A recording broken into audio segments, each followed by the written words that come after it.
ಈ 5 ಸಮಸ್ಯೆ ಇರುವವರು ಅಗಸೆ ಬೀಜಗಳನ್ನು ಅಪ್ಪಿತಪ್ಪಿಯೂ ತಿನ್ನಬಾರದು. ಇಲ್ಲಿದೆ ಕಾರಣ. ನಮಸ್ಕಾರ ಸ್ನೇಹಿತರೆ, ಉಪಯುಕ್ತ ಮಾಹಿತಿ ಚಾನಲ್ಗೆ ಸ್ವಾಗತ. ಅಗಸೆ ಬೀಜ ತಿನ್ನುವುದರಿಂದ ಆರೋಗ್ಯಕ್ಕೆ ಬಹಳ ಪ್ರಯೋಜನವಿದೆ. ಇದು ಫೈಬರ್ ಮತ್ತು ಒಮೆಗಾ 3 ಕೊಬ್ಬಿನಾಮ್ಲಗಳ ಉತ್ತಮ ಮೂಲವಾಗಿದೆ. ಆದರೆ ಈ 5 ಸಮಸ್ಯೆ ಇರುವವರು ಅಗಸೆ ಬೀಜಗಳನ್ನು ತಿನ್ನದೇ ಇರುವುದು ಒಳಿತು. ಯಾಕೆ ತಿನ್ನಬಾರದು, ಯಾರೆಲ್ಲ ತಿನ್ನಬಾರದು ಎಂಬುದರ ಬಗ್ಗೆ ಮಾಹಿತಿ ಇಲ್ಲಿದೆ.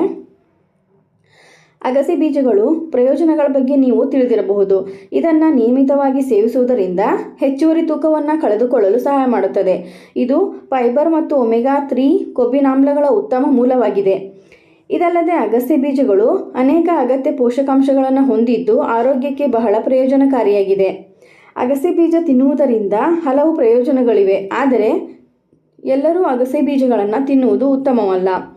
ಈ 5 ಸಮಸ್ಯೆ ಇರುವವರು ಇದನ್ನು ತಿನ್ನಲೇಬಾರದು. ಕಾಯಿಲೆ ಉಲ್ಬಣಗೊಳ್ಳುವ ಸಾಧ್ಯತೆ ಇದೆ. ಮಧುಮೇಹಿಗಳು ಸೇವಿಸುವುದು ಉತ್ತಮವಲ್ಲ. ಅಗಸೆ ಬೀಜಗಳನ್ನು ತಿನ್ನುವುದರಿಂದ ರಕ್ತದಲ್ಲಿನ ಸಕ್ಕರೆ ಮಟ್ಟವನ್ನು ಕಡಿಮೆ ಮಾಡಬಹುದು.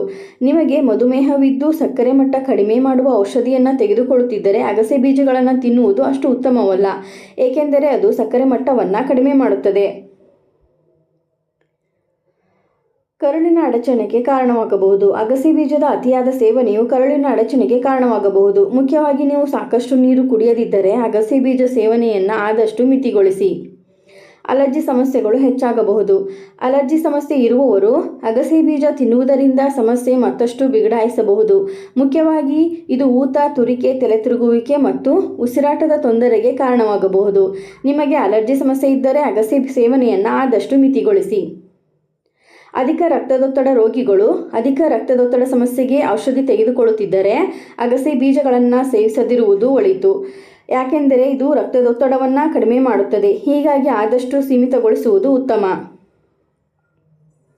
ಅಗಸೆ ಬೀಜ ರಕ್ತ ಹೆಪ್ಪುಗಟ್ಟುವಿಕೆಯನ್ನು ಕಡಿಮೆ ಮಾಡುತ್ತದೆ. ಶಸ್ತ್ರಚಿಕಿತ್ಸೆಗೆ ಒಳಗಾಗುತ್ತಿದ್ದರೆ 2 ವಾರಗಳ ಮೊದಲು ಅದನ್ನು ತೆಗೆದುಕೊಳ್ಳುವುದನ್ನು ಬಿಟ್ಟುಬಿಡಿ. ಈಗಾಗಲೇ ಯಾವುದೇ ರಕ್ತ ಹೆಪ್ಪುಗಟ್ಟುವ ಔಷಧಿಗಳನ್ನು ತೆಗೆದುಕೊಳ್ಳುತ್ತಿದ್ದರೆ ವೈದ್ಯರೊಂದಿಗೆ ಸಮಾಲೋಚಿಸುವುದು ಉತ್ತಮ.